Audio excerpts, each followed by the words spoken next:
Démosle la cordial bienvenida al doctor Rodolfo Alfredo Fuentes Perdón. Muchas gracias. La verdad es que aparte de todo eso soy un humano tratando de educar humanos. Yo muy agradecido el privilegio de escucharlos y medio verlos, porque con esta tecnología es complicada, pero agradezco profundamente a mi amiga, la licenciada Lorena Cuellar, que nos conocemos desde hace algún tiempo, admirando el trabajo que hace con ustedes. Me impresionó muchísimo el trabajo que han venido realizando, especialmente lo que hablaban.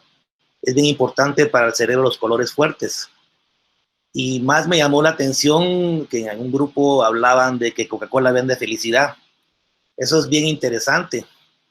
A partir de la Segunda Guerra Mundial nos han vendido la felicidad fuera de nosotros. Y la neurociencia dice todo lo contrario. Pero bueno, es un comentario.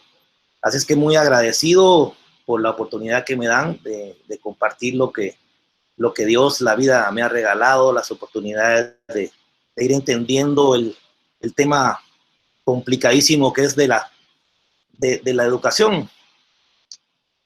Hay 3 elementos o 4 elementos importantes en la vida académica, en la vida científica.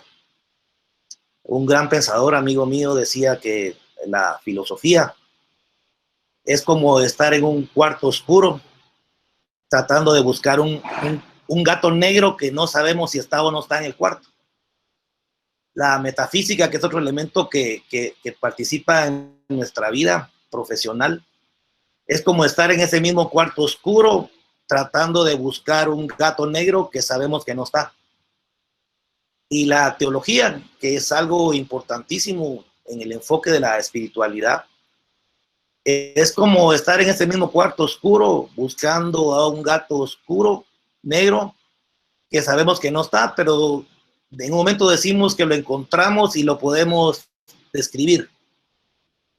Y la ciencia es la luz, es prender la luz para ver qué hay en ese cuarto, si realmente está el gato o no está en el gato. Estos son elementos bien importantes en el enfoque de un profesionista como ustedes. Así que vamos a iniciar el tema de la neurociencia en la educación superior. Es muy interesante, es un tema que se le ha dado mucho énfasis, mucho manejo, mucho morbo, y casi que el 80% de lo que se habla de neurociencia afuera no es cierto, ¿verdad? Y eso es, por eso que es importante empezar a introducirse en el campo de la neurociencia y la educación sobre todo. Quisiera comentarles que la neurociencia es un componente de la ciencia que realmente nace a finales de los años 90, 1995 al 98, comienzan a aparecer los primeros equipos de diagnóstico cerebral. Anterior a esa época, la neurociencia o el estudio de la neurología y la psiquiatría se estudiaba en muertos. Así que veníamos tratando de entender la vida estudiando muertos. Entonces la neurociencia realmente fue descubierta, fue desarrollada, iniciada dentro del campo de la medicina. Y el enfoque médico estaba orientado a tratar de resolver el problema de las patologías que se vienen presentando, que se llaman enfermedades de este siglo, como Parkinson, Alzheimer y otras, que algunos sociólogos dicen que son enfermedades que se han ido dando a raíz de prolongar la vida. ¿Sí? La línea de la vida se ha prolongado casi en 30 años en esta época. El problema es que no hemos aprendido qué hacemos en esos 30 años, y esa deficiencia social ha hecho que aparezcan enfermedades altamente degenerativas cerebrales, como las que ya le mencioné. De manera que la neurociencia no nace para la academia, nace para el enfoque médico, y se empieza a estudiar la estructura el cerebro de otra forma, más profundamente. De esa forma empieza a aparecer realmente cómo funcionan esas estructuras y cómo las energías, cada órgano del cuerpo genera diferentes energías y esas energías generan diferentes conductas en la persona. A eso me dedico yo, a estudiar la conducta de la persona con base a lo que genera en sus energías. Y la última etapa o parte de la neurociencia es el estudio de las patologías del sistema nervioso. De manera que la neurociencia es ese enfoque de tratar de entender, tratar de manejar las energías que el sistema nervioso genera. Así es que como preámbulo, tratar de poder conceptualizar lo que la neurociencia abarca, un tema muy profundo, un tema muy complicado, y por eso es que es bien difícil tratar de hacer conclusiones neurocientíficas en muchos aspectos, porque se descubrió, aunque ya lo sabíamos, que cada persona es totalmente diferente a otra. Somos individuos que no somos iguales a nadie. Así es que para dar inicio, yo quisiera preguntarles para ustedes qué es lo que están viendo. ¿Alguien puede participar o me puede, si no me siento muy solo aquí desde este puesto? ¿Qué es eso que están viendo? Un tiburón. Un tiburón. ¿Alguien? Para mí es actitud, es como la actitud del tiburón, o sea, está así como que, no sé, como que desafiando. Okay. Yo veo grandeza en comparación a lo que se ve al fondo. Qué impresionante el cerebro femenino, cómo es de imaginativo, ¿verdad? Yo dije tiburón. La verdad que este no es un tiburón. Esa es la foto de un tiburón. ¿Ah? Si fuera tiburón ya se hubiera comido a algunos. ¿Por qué es importante ver esto? Porque el cerebro trabaja por conceptos. El entendimiento genera conceptos, conceptualiza palabras, y las palabras tienen un símbolo para el cerebro. La siguiente, por favor. Ok. Ya vimos un poquito, platicamos a grosso modo de lo que la neurociencia representa para la sociedad. Y aquí quisiera yo referirme a las bases de la educación que la UNESCO establece, que me imagino que ustedes ya las conocen. Lo importante es el conocimiento, y hay un dicho que dice que el conocimiento genera poder, y es cierto. Y no tanto que genera poder, sino que activa el poder que tenemos. Todos tenemos un poder muy especial. Sin embargo, el conocimiento para el cerebro existe ya afuera. Todo lo que hay fuera de una persona es información. Todo lo que ustedes compartieron en esta mañana es una información, no es conocimiento. La información procesada a través del metabolismo del sistema nervioso se convierte en conocimiento. Quiere decir que hoy estamos saturados de información y muy poco conocimiento, porque el conocimiento es el proceso interno que el sistema nervioso hace de la información. Y ese conocimiento realmente activa al ser humano a hacer.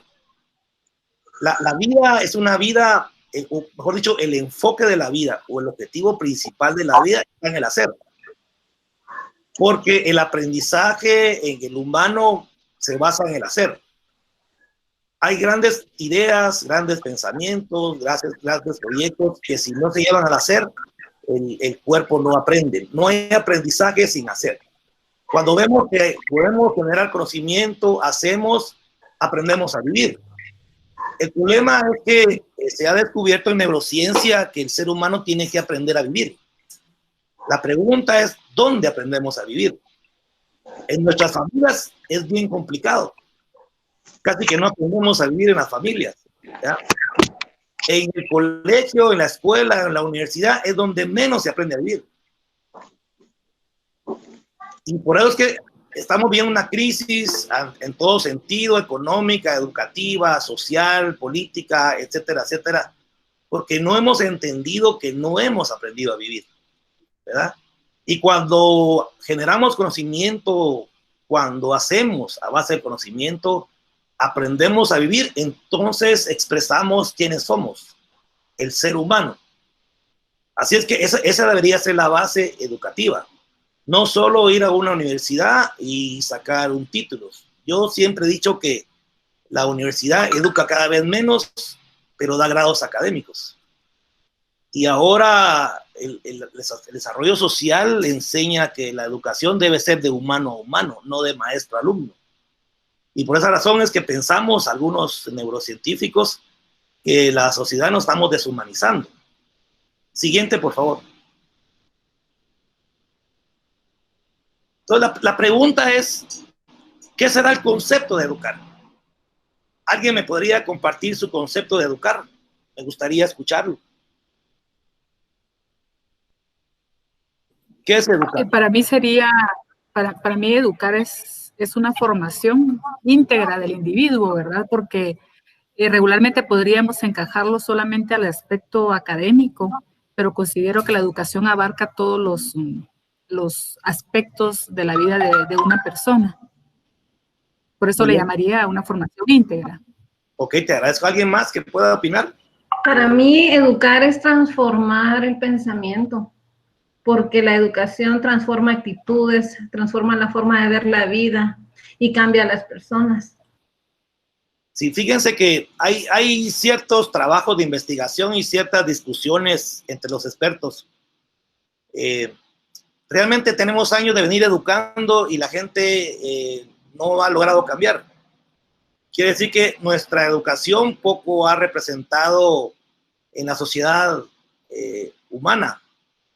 Las estadísticas de la UNESCO dicen que el 2% de la población mundial, alrededor de 8 mil millones de personas, tienen un título universitario. Solo el 2% de la población mundial tenemos un título universitario. ¿Ya? De ese 2%, 1.3 incide en el desarrollo social. Entonces la pregunta es, con esos datos, sí da pena que los profesionistas no tengamos tanta incidencia en el desarrollo social. Y lo más curioso es que la mayoría de alumnos en la mayoría de universidades del mundo estudian ciencias sociales. Y teniendo tanto estudioso de las ciencias sociales, cada vez estamos, les iba a decir más jodido, pero no le voy a decir esa palabra, le voy a decir estamos peor, ¿verdad? Así es que la educación realmente la hemos confundido en el concepto y la definición, porque va hacia preparar personas, desarrollar habilidades, destrezas, pero nunca desarrolla a la persona en su campo genético, ¿verdad? En su esencia. Y como bien decía alguien, la educación es expresar la grandeza que la vida le ha dado a cada humano. Cuando ustedes hacen una secuenciación de ADN, podemos observar las grandes capacidades que tiene el humano. ¿Qué no hemos hecho? ¿Y qué no hemos deshecho? Hemos puesto al hombre en la luna, la informática, la profesión de ustedes, son avances increíbles. Pero realmente ¿será eso la expresión de la educación de la persona y la educación social? ¿Representa el avance tecnológico la educación de las personas, de nuestros países, de nuestros pueblos? Realmente hay que ir a la etimología de la palabra educar, que viene del latín exducere, que quiere decir extraer lo bueno de la persona, lo excelente de la persona. Entonces la educación es ir al interior y expresar hacia el ambiente las cualidades y las calidades maravillosas que tiene la persona. Por eso es que esta diapositiva que yo les presento dice que educar realmente no es un verbo, es una energía que todos los humanos tenemos y que tiene que ver con todas esas palabritas que están ahí. Si ustedes las leen y las llenan, realmente son personas educadas. Y si les falta la mitad, son medio educados. Y si no tienen una, son profesionales sin educación. Así es que eso y muchos más adjetivos es lo que es educar. Siguiente, por favor. Aquí hay algo bien interesante. Hace más de 500 años antes de Cristo, ya pensadores y observadores como Hipócrates hablaban del cerebro, sin tener equipos de resonancia magnética, de tomografía y etcétera, etcétera. Y decía que el cerebro jugaba un papel importante en la persona. Tenía que ver con la sabiduría, tenía que ver con el conocimiento y realmente manejaba el máximo poder del hombre. ¿Ya?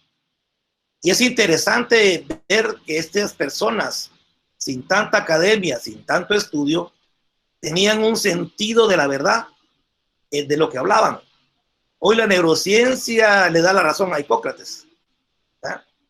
Y lo más interesante es cómo este hombre llegó a esas conclusiones. Ha debido a estudiar a una universidad estatal donde se entiende la mayoría de los problemas sociales. Siguiente, por favor. Aquí hay algo bien interesante. El doctor Kendall, premio Nobel del 2000, en sus investigaciones en la relación de la biología molecular y los estudios cognitivos, llega a la conclusión que el ser humano tiene procesos biológicos que lo potencian.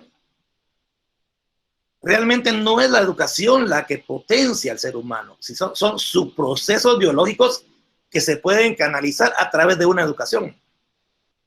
Entonces, educar no es introducir la información a una persona, es tratar de descubrir los procesos biológicos que generan conductas productivas o improductivas. Eso fue el resultado de estudio de un premio Nobel. Siguiente, por favor. Entonces, aquí es bien importante ponernos a pensar, ¿y dónde empieza la educación? En la universidad, en las escuelas, en el colegio, en las casas. Es bien importante tratar, ustedes que estudian ciencia de la comunicación, yo les recomendaría que estudien la teoría de la evolución, por ejemplo. O de repente ya estudiaron y ya la ganaron, ¿verdad? Pero la teoría de la evolución dice que el ser humano es un proceso evolutivo bien complejo, ¿verdad?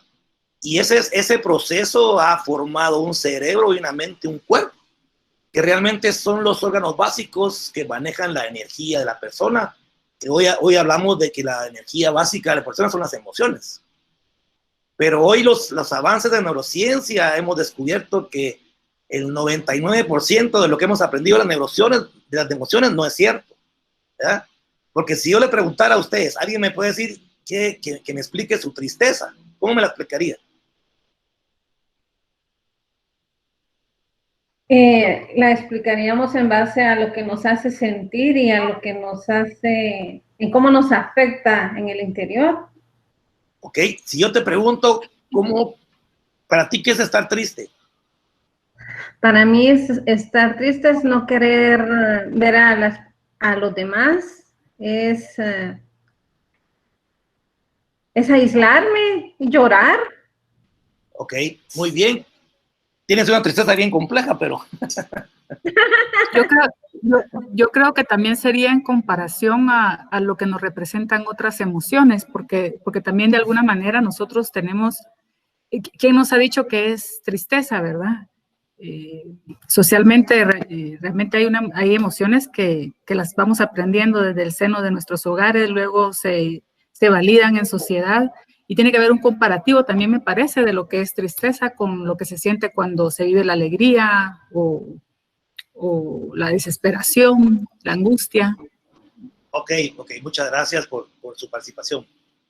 La verdad es que lo que expresó Sonia, ¿verdad?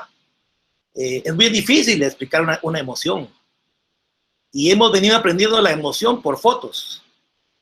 Nos mostraron una foto y dijeron, esta es tristeza, esta es alegría. Los estudios más recientes de investigación en emociones no se encuentra en el cerebro una estructura, una red que diga, esta es la emoción de tristeza, esta es la emoción de alegría. Las emociones son procesos bioquímicos que, de hecho, una pastilla puede controlar el proceso bioquímico. La emoción es muy difícil de explicarla, por eso es que podemos decir muchísimas cosas que de repente es verdad o de repente no es cierto. La emoción hay que entenderla cuando se convierte en sentimiento, porque si yo les digo, ustedes pueden explicar cuando se sienten tristes, eso es más fácil que explicar la emoción de tristeza. Y entonces la neurociencia está tratando de corregir ese error que se cometió de enseñar las emociones por foto. Y yo no he encontrado en mis pacientes una emoción igual de tristeza. Hay gente que dice, fíjese doctor que estoy con una depresión terrible. ¿Y qué es depresión? Enojo, tristeza, amargura. Al final no saben qué es. Y para el cerebro es muy difícil procesar la energía que nadie sabe qué es. Y si no sabemos cuál es el problema, es muy difícil de resolver. Entonces, se ha venido realmente la educación, es el proceso evolutivo que hemos venido desarrollando de adaptación. La educación realmente no es expresar destrezas o habilidades, sino que es aprendernos a adaptar a las circunstancias. ¿Ya? La educación es una adaptación a un medio complicado, difícil, fácil, etcétera, etcétera. Y la educación lo que ha producido es un intelecto. Pero si yo les pregunto a ustedes, para ustedes, ¿qué es el intelecto? ¿Qué me dirían? Los hombres se fueron de la conferencia. Tal vez la forma de medir la inteligencia, bueno, la palabra con la que podrían medir la inteligencia. Ok, muy bien. El conocimiento que tiene cada persona. Perdón, no escuché. El conocimiento que tiene cada persona. ¿Alguien más? A ver, mujeres, ayúdenle a los hombres. Tal vez yo lo entiendo como la capacidad de procesar conocimiento. Ok, la neurociencia todavía no ha definido qué es el intelecto. Más o menos lo explica. Y vamos a tratar un poquito de eso en la charla. Siguiente, por favor. Entonces vemos que la intención y la atención de la humanidad, de la evolución humana, hemos tratado de enfocarnos en la alimentación y en el trabajo. ¿Cómo definir al humano? El que come mal y el que trabaja mucho. ¿Ah? Siguiente, por favor. Entonces, la neurociencia ha descubierto que realmente la función del ser humano es la capacidad que tiene de manejar y procesar energía. No es la capacidad que tiene de hacer.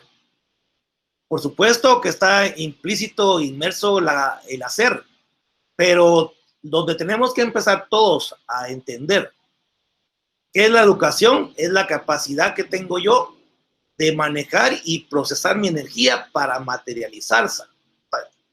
Y eso, para eso traemos la información que es nuestra genética. Todos tenemos una genética diferente, la cual nos permite, a través de los nucleótidos y la combinación de genes de nuestro ADN, manejar la energía y materializarla. Tenemos una vida de objetivos materiales. No ser materialistas, pero nuestra energía tiene que convertirse en materia. Siguiente, por favor. Entonces, nosotros como humanos manejamos tres capacidades o tres relaciones de nuestra energía.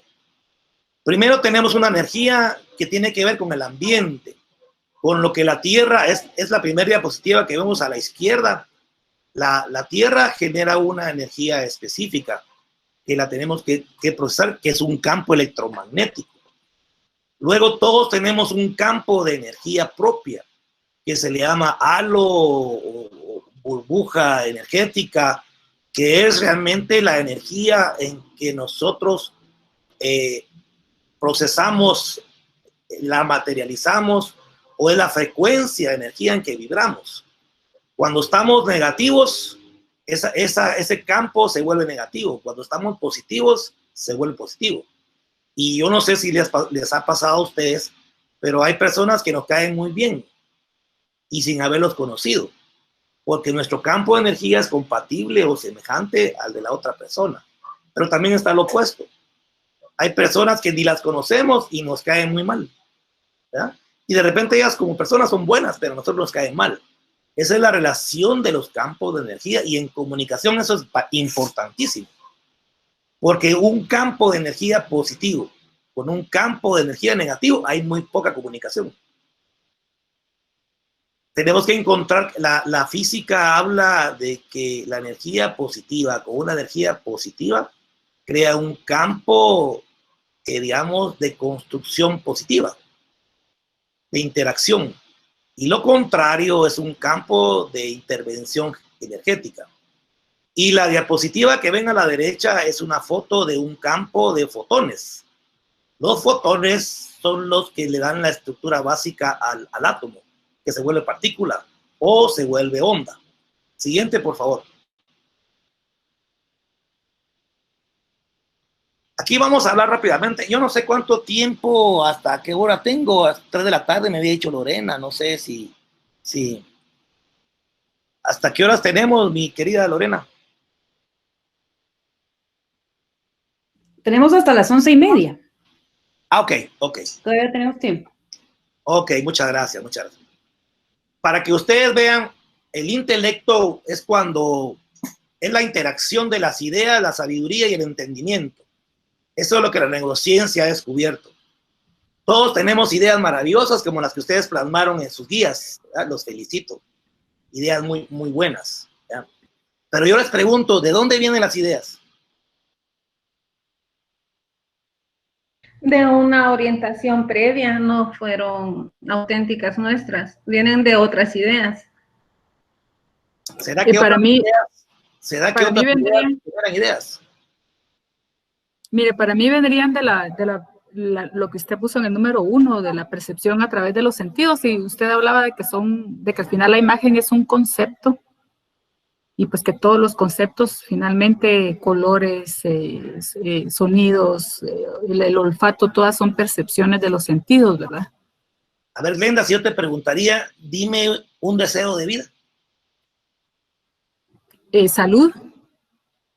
Pues. Ese es un... Ok, yo te preguntaría, si tú eres sincera contigo mismo, Glenda, ¿tú crees que tu cerebro entendió eso? Pienso porque me pienso a mí misma o me concibo a mí misma en un estado de bienestar. Por eso tal vez mi respuesta inmediata fue salud, de repente un poco obedecida a lo que vivimos en la actualidad, ¿verdad? Pero sí me veo, yo sí me puedo hasta sentir, me explico. Fíjate que te voy a comentar algo. Tu cerebro ni siquiera piensa en salud porque es saludable. La salud es un estado natural del ser humano. ¿Ves? Y si yo les dijera a ustedes, cierren sus ojos un momento y piensen en una manzana. Hagan ejercicios. Cierren y piensan en una manzana. Cuando ya la tengan, les voy a dar un tiempecito para ver cómo es su manzana. ¿Ya pensaron en su manzana? Sí. A ver, Glenda, todavía no sé tu manzana. No la logro ver. Te voy a dar una consulta gratis, Glenda, ¿viste? Para que puedas ver manzanas. Muy bien. A ver, Sonia, ¿qué piensas tú? Dime tu manzana, ¿la viste o no la viste? Sí, ¿sabí? La vi roja, brillante. ¿Cómo es tu manzana? Es roja, brillante, Grande, antojable. grande, chiquita. Es grande, es grande. Palito, es grande. ¿Perdón? hojita, palito, ¿no tiene?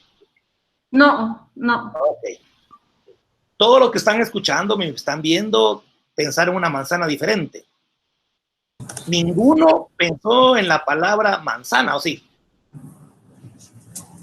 Tampoco pensaron en la definición de manzana. Entonces, ¿cómo piensa el cerebro? El cerebro piensa a través de la imaginación. El cerebro no piensa a través de la razón, piensa a través de la imaginación. Por eso es que las universidades han perdido mucha creatividad porque no desarrollamos la imaginación en los alumnos. Entonces, el cerebro piensa en imágenes, en forma. Entonces, les dejo esta tarea. Pongan sus deseos en imagen. Si ustedes digan, yo deseo adelgazar. El deseo no es adelgazar, el deseo es verse bonitas, bonitos, flaquitos. Tienen que verse primero. Entonces, los deseos hay que verlos. porque los objetivos son los que se materializan, pero el deseo es la capacidad que tengo yo, o lo que se dice, o lo que pudiéramos explicar. El deseo es el lenguaje del alma. Si ustedes no tienen deseos, es muy difícil que sean exitosos en la vida. Todo aquel, por ahí ponían a Steve Jobs. Steve Jobs nunca, él decía en un discurso que dio en Stanford, que si no hubiera sido de esa manera, nunca hubiera pisado una universidad. ¿Ya? Así es que hay que, aunque no me entiendan la charla, por favor quédense con el deseo de poner deseos, les va a ayudar muchísimo. Para hablar un poquito del intelecto rápidamente, pues hay 6 elementos en neurociencia que tienen importancia como intelecto. Primero, la percepción. Hay percepción que es visual y auditiva o táctil, pero la percepción prácticamente debería de involucrar a los 5 sentidos que tenemos. Los 5 sentidos no son humanos, son herramientas que la vida o la evolución nos ha dado para entender los mensajes, los inputs que vienen del ambiente hacia nuestro interior, ¿verdad? Por ejemplo, la mujer es auditiva, es olfativa y usa mucho el tacto de la mano. El hombre es visual. Pero es que al hombre le es más fácil poner objetivos prácticos, y a la mujer, como no tiene esa visión, ¿verdad? Sí tiene una visión imaginativa tremenda. La mujer cuando no ve, se imagina lo que ve, y por eso es que se imagina un hombre perfecto. Eso se llama pensamiento mágico, ¿verdad? Cuando la mujer ve un anuncio de shampoo, cree que shampoo funciona como la mujer que sale, que se le corre todo el cabello, sedoso. Sí, pero esa mujer tiene como 5 aspiradoras o máquinas para rizar el pelo. Y yo tenía una paciente que me decía, mire doctor, fíjese que compré una crema para tratamiento de arrugas, el 48% de arrugas quita. Y yo le pregunté, ¿y usted cómo mide el 48% que ya eliminó arrugas? Ese es el pensamiento mágico que ve la mujer. Entonces, esa es la percepción. La percepción de una mujer es muy diferente a la percepción de un hombre. Totalmente diferentes. Por eso es que es buenísimo que hagan grupos donde haya mujeres y hombres. Ese grupo donde hay solo mujeres es peligrosísimo, ¿verdad? Y donde hay hombres es poco productivo. Perdónenme, los hombres me van a odiar al final, pero qué bueno que estoy en la computadora y no tengo reclamos después. Luego está la razón. Nosotros tenemos 2 memorias dentro de las 18 memorias que manejamos. ¿Cuántas memorias creen ustedes que tiene el ser humano? Bueno, porque lo acabo de escuchar, pero honestamente siempre creí que solo una y ya. Maestrantes, ustedes que son de comunicación, piensen en que la persona que le van a mandar un mensaje tiene 18 memorias. Y ustedes solo están trabajando a la memoria emocional, poquito a la memoria episódica y a la memoria de trabajo. Pero dentro de las memorias que tenemos, tenemos una que se llama implícita y otra explícita. La memoria implícita es tratar de entender aquellas cosas que no entendemos. Hay cosas en la vida que no se pueden explicar. Y hay cosas, la memoria explícita es aquella que puede explicar cosas.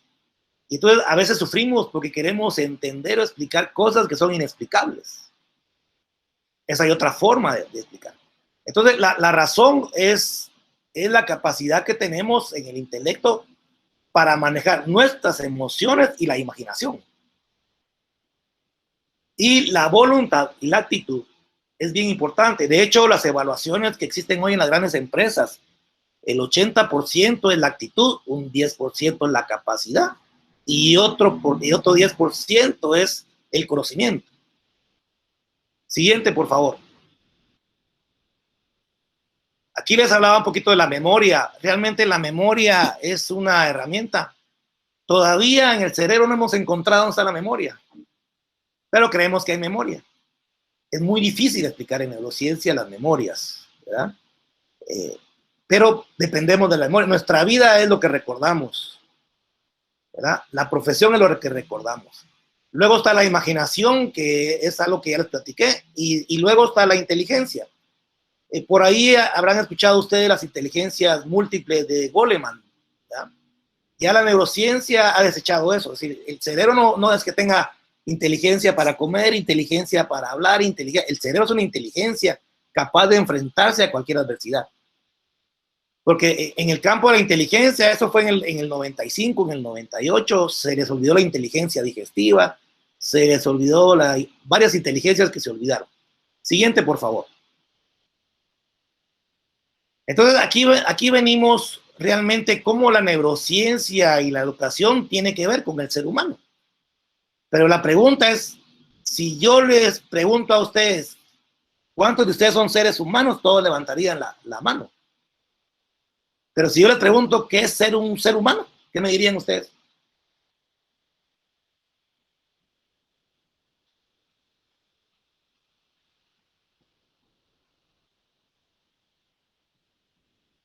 Ya se fueron todos. Lorena, me quedé solito. No, yo pienso, Estamos pensando. yo pienso que ser humano es tener esa calidad de tener empatía con otra persona para entenderle y es también un poco, pienso yo, el manejo de los valores. Te felicito porque eres una linda expresión del cerebro femenino. Gracias.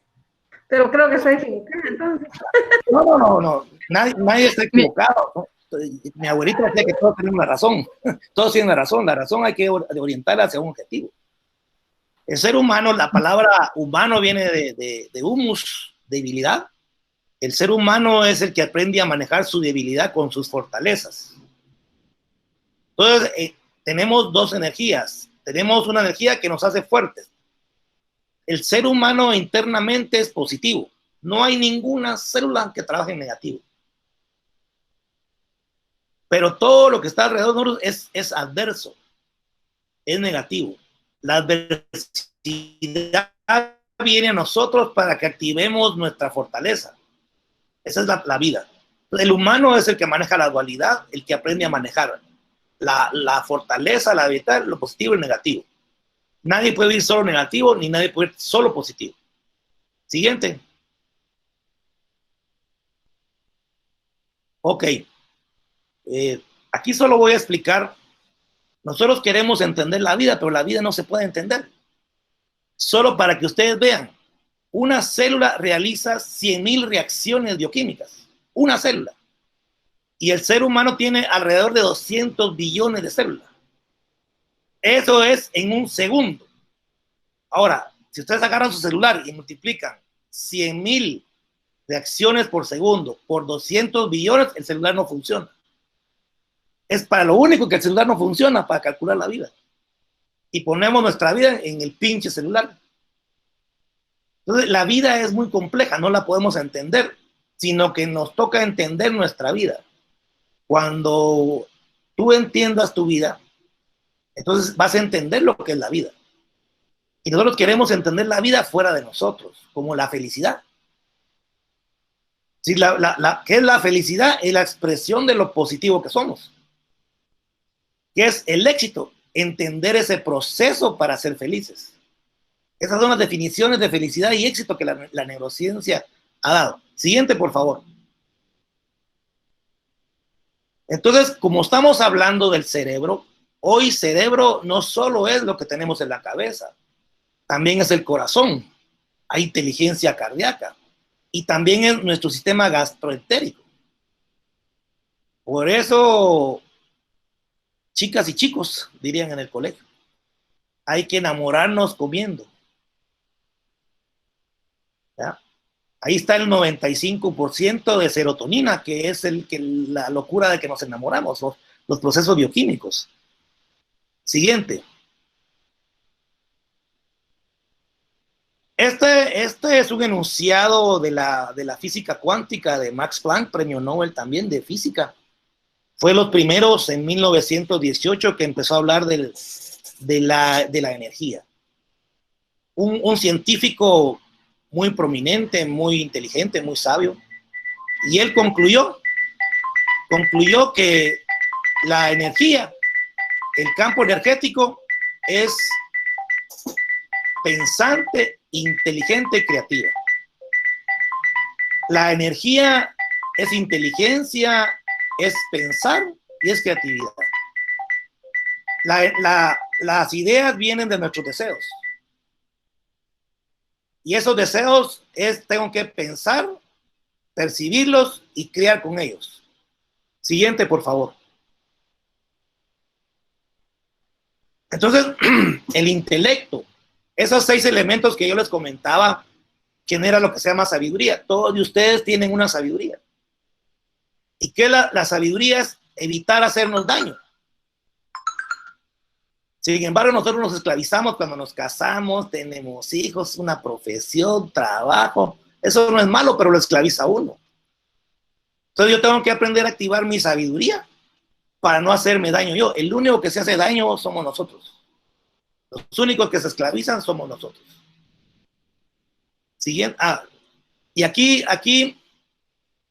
entonces la neurociencia y la educación, ¿en qué se basa? Se basa en 3 aspectos importantes. Aprender a pensar, aprender a sentir y aprender a hacer. Cuando hablamos de pensar, está el desarrollo cognitivo de la persona. Cuando ustedes escuchan Harvard, porque la pregunta es, ustedes que trabajan en ciencias de la comunicación, ¿qué tendríamos que hacer para formar el profesional idóneo, el profesional ideal para el 2030? ¿Qué cursos ponemos? ¿Qué clases damos?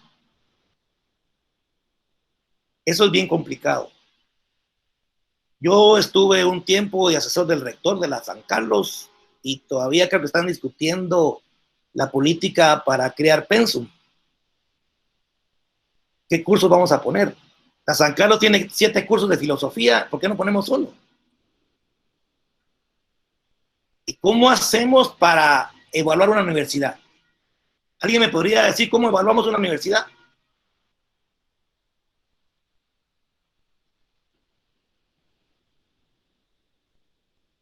¿Cómo sabemos si la San Carlos es una buena universidad o no es una buena universidad? Por la calidad de sus docentes, ¿no? Y sus estudiantes. También por la calidad de la currícula y que se esté renovando constantemente. Harvard evalúa la universidad por la calidad de los egresados.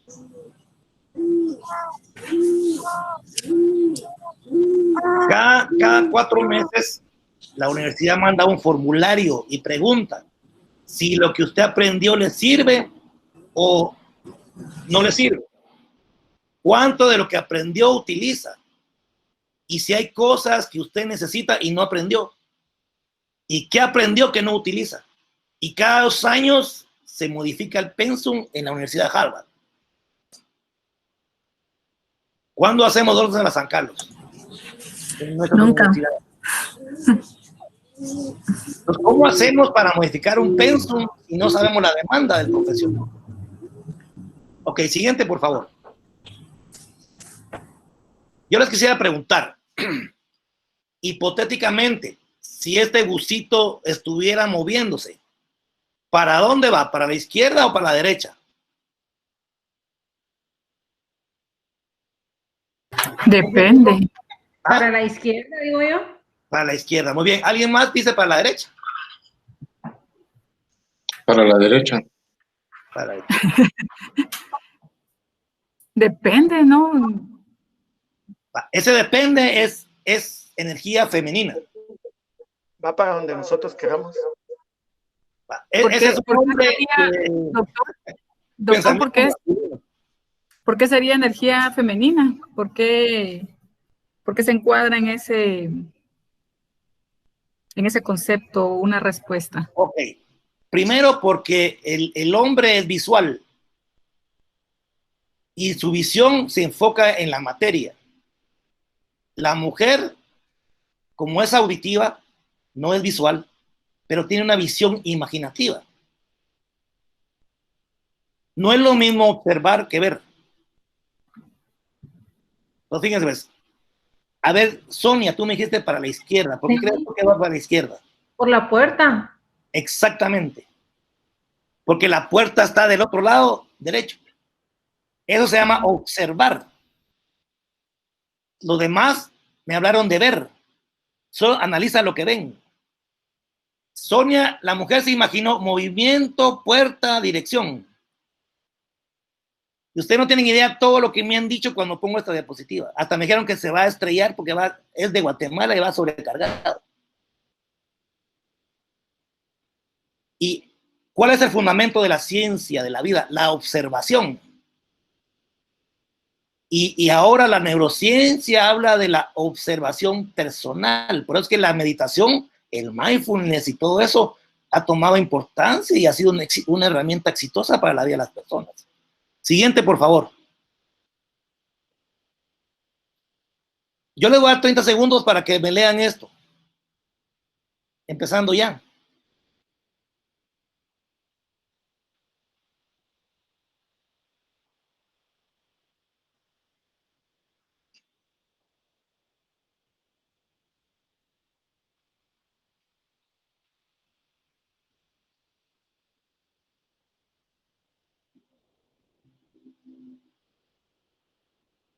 Ya terminaron todos. ¿Alguien no lo pudo leer? Si son de la ciencia de la comunicación, ¿cómo no lo van a poder leer? Esta es una evaluación de un programa que tiene Cambridge en neurociencia, que demuestra que cuando uno aprende, cuando uno guarda la información en las memorias, el cerebro puede hacer grandes cosas que no solo son procedimentales. Pero es que la educación tiene que llegar a ese nivel. No solo a entender por qué hacemos una pared o cómo hacer una pared. Entonces, lo que muestra aquí es el gran potencial que tiene el cerebro. Lástima que no es una conferencia, digamos, donde podamos interactuar, porque hay muchos ejercicios para que ustedes vean el poder que tiene el cerebro. Siguiente, por favor. Si yo les pregunto, ¿este jinete va o viene? ¿Qué me dirían ustedes?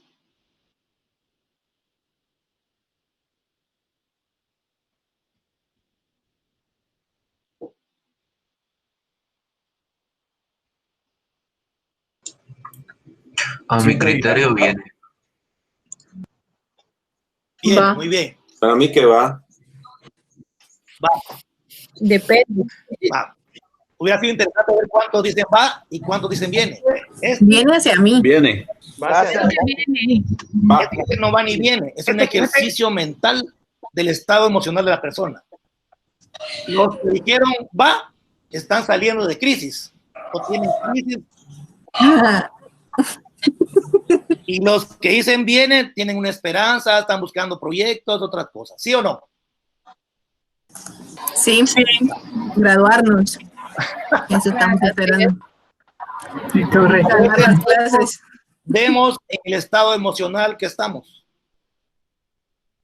Si todos hubieran estado de maravilla, contentos, alegres, lo hubieran visto que viene.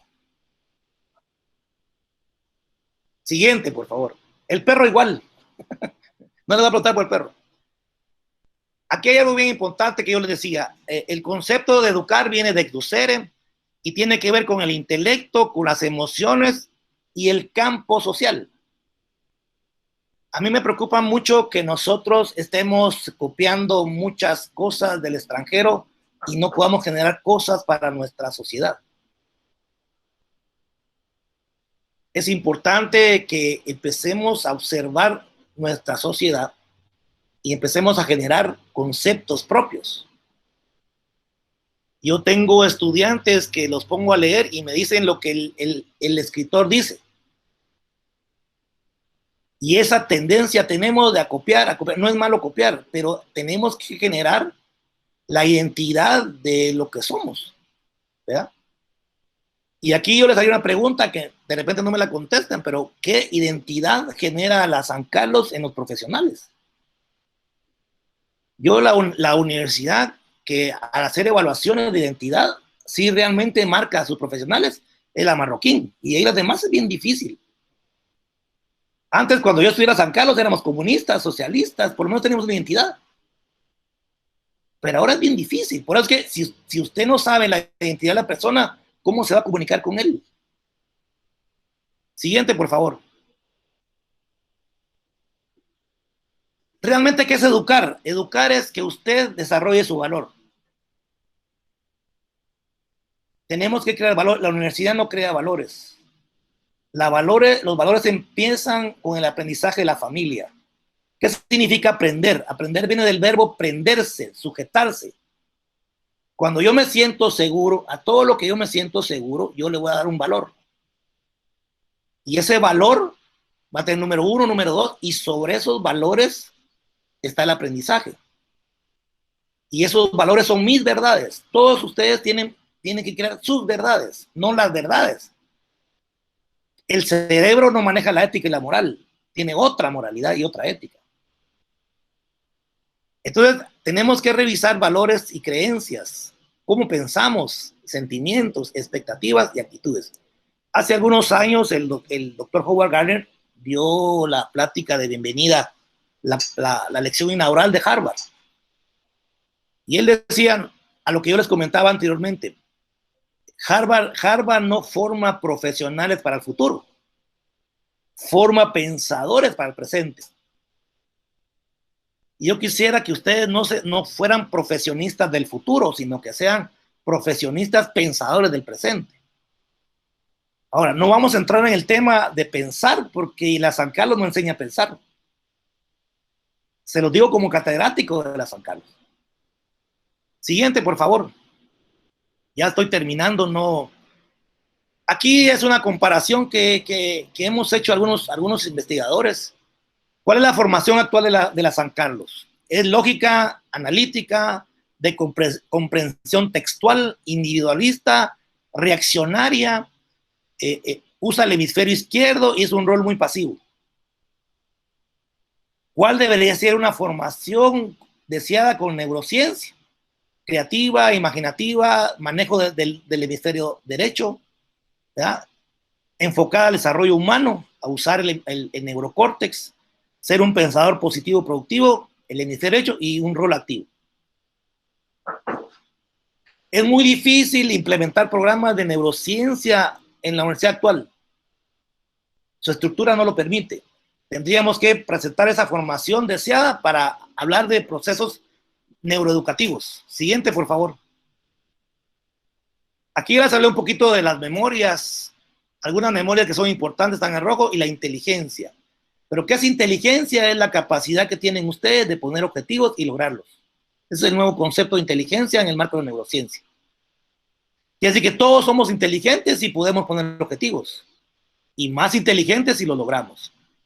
Por eso usted ve que los narcotráficos, los mareros son muy inteligentes porque sus objetivos lo logran. Siguiente, por favor. Hablar un poquito de cuando se empezó a utilizar la neurociencia en la educación, se le llamó neuroeducación. La neuroeducación realmente no existe, la estamos creando, la estamos formando. Hay que irla formando. ¿Ya? ¿Y a base de qué se forma? A base de entender las neurociencias, ¿verdad? La pedagogía y la psicología. Eso es el concepto de neuroeducación, es cuando yo utilizo, mezclo la neurociencia, la pedagogía y la psicología. Ese es un ejercicio que hay que irlo formando, hay que irlo experimentando, ¿ya? Y es complicado porque las universidades no tienen la menor idea de modificar sus pensos.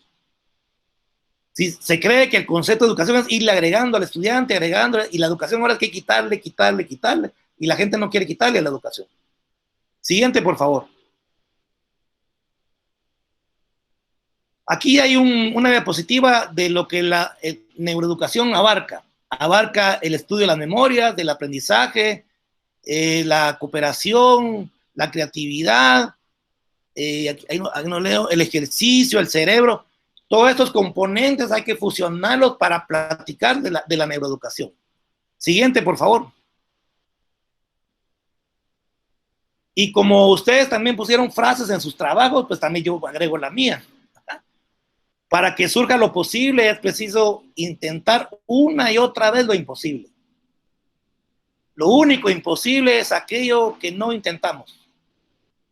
La neurociencia se basa en intentarlo y cada vez descubrimos cosas diferentes. Yo tengo un amigo que está sacando un postdoctorado en Harvard sobre el catastro neuronal en 1 milímetro del cerebro.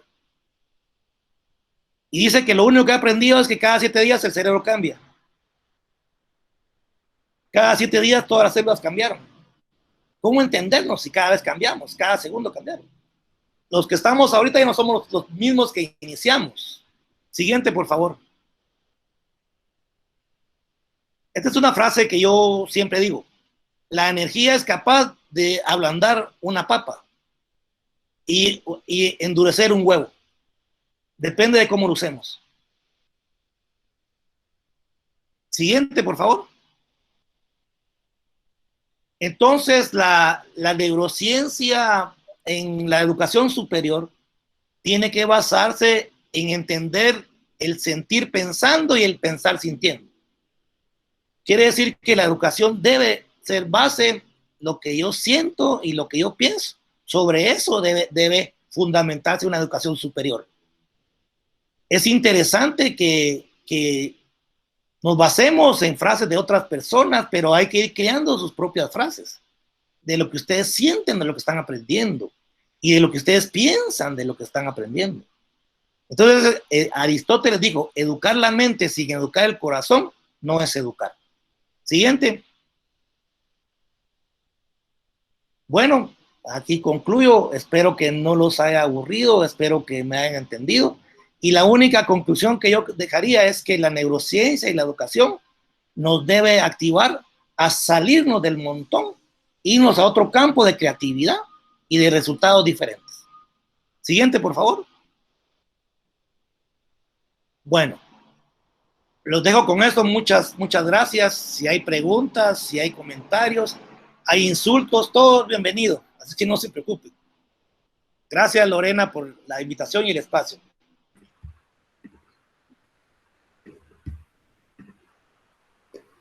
Muchas gracias. ¿Hay alguien que quiera hacer algún comentario, alguna pregunta? Yo un comentario, doctor. Muchas gracias por compartirnos, ¿verdad?, su experiencia.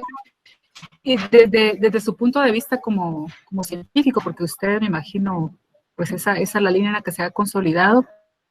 ¿Qué lectura sería sugerida para el área de la comunicación relacionada con la neurociencia?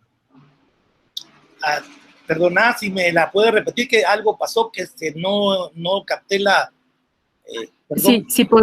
Si existe alguna lectura, un libro en particular que usted tenga presente para sugerirnos a los comunicadores relacionado con neurociencia. Buena pregunta. Ahorita, como estoy, si me escribes o a través de Lorena, yo les puedo dar alguna literatura, alguna bibliografía que les pueda ayudar. Algo que yo les quiero comentar, ya que están en el tema de la comunicación. El cerebro se comunica a través de 3 niveles. La primera es la comunicación emocional. El ser humano viene caminando en esta tierra hace 500 millones de años. Y las investigaciones hablan de que hace 60,000 años aprendimos a hablar. La pregunta es, ¿cómo nos comunicábamos antes de aprender a hablar? A través de energía emocional. Porque el ejercicio del humano, a veces vemos una persona y podemos saber si nos va a engañar, si es agradable, si es desagradable. Esta comunicación la perdimos porque no la ejercitamos, no la enseñamos y no la practicamos. Entonces, la primera comunicación de un ser humano es la emocional. Alguien hablaba de la empatía va hacia eso, solo que hay que entender bien la empatía.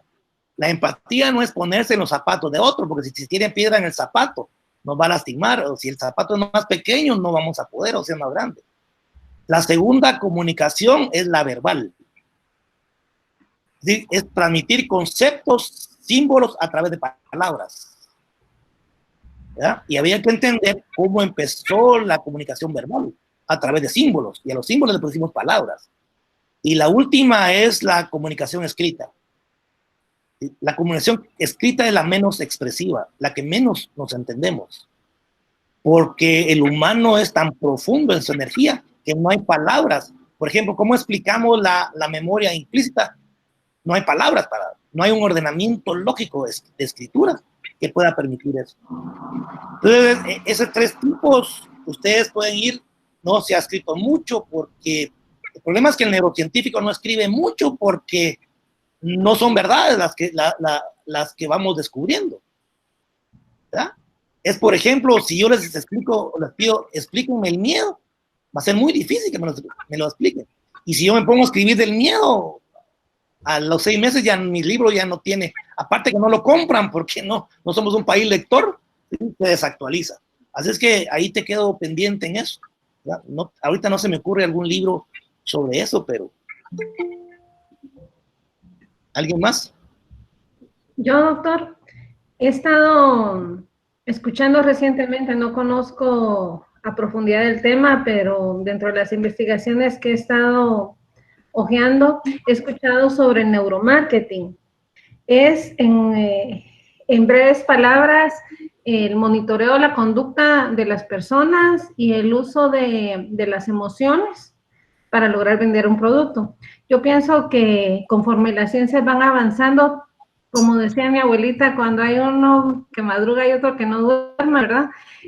Tiende mucho también a la manipulación del ser humano. Por ejemplo, las aplicaciones como Facebook e Instagram que conocen y van aprendiendo de las actitudes de los humanos o los videojuegos que se convierten incluso hasta en vicio, ¿verdad? Entonces, no sé si usted ha escuchado algo del neuromarketing y de también esas técnicas de apego y adicción de las redes. Ok. Buena pregunta. Mira, yo cuando inicié le dije que la neurociencia la han agarrado mórbidamente. Sí. Salvajemente le han puesto neuromarketing, neuro esto, neuro otro, neurosuegra, neuromatrimonio, todo es neuro. Obviamente que todo lo que nosotros hacemos tiene que ver con el sistema nervioso, ¿verdad? De lo que se ha estudiado en neurociencia y que se ha utilizado en neuromarketing, lo único que yo te podría decir como algo certero es que hay que vender la emoción, no la razón. ¿Por qué razón? La imaginación es más grande que la emoción. Y la imaginación y la emoción son más poderosas que la razón. Por eso es que las mujeres, yo no sé si tú estás casada o no estás casada. ¿Estás casada o no estás casada? No estoy casada. Qué bueno. Pero las que están casadas jamás le van a dar una pleito a la suegra. Yo no conozco una esposa que le haya ganado una batalla a una suegra. ¿Por qué razón? Porque la suegra actúa en la imaginación y la nuera en la razón. Entonces, la venta es a la emoción. Y la venta es a cómo funciona el cerebro. El cerebro básicamente funciona en colores, como ustedes bien lo dijeron. Es decir, cada color tiene un significado energético emocional. ¿Por qué creen ustedes que McDonald's le gusta a los niños? Es una pinche hamburguesa. Hacen las mejores hamburguesas en su casa. ¿Ya? ¿Cuáles son los colores de McDonald's? Amarillo y rojo. Todo lo que es amarillo tiene que ver con la energía antioxidante del cuerpo, de potencia. Y lo rojo tiene que ver con la familia. Lo verde tiene que ver con proteínas, y etcétera, etcétera. ¿Ya?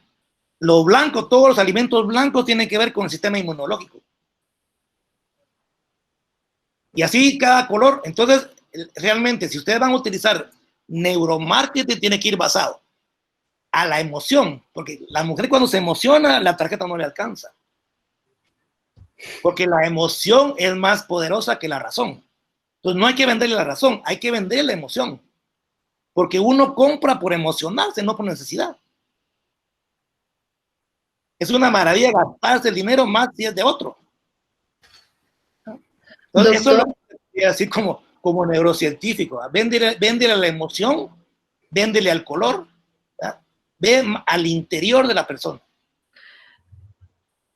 Doctor, Espero ¿y qué pasa? Perdón, una consulta.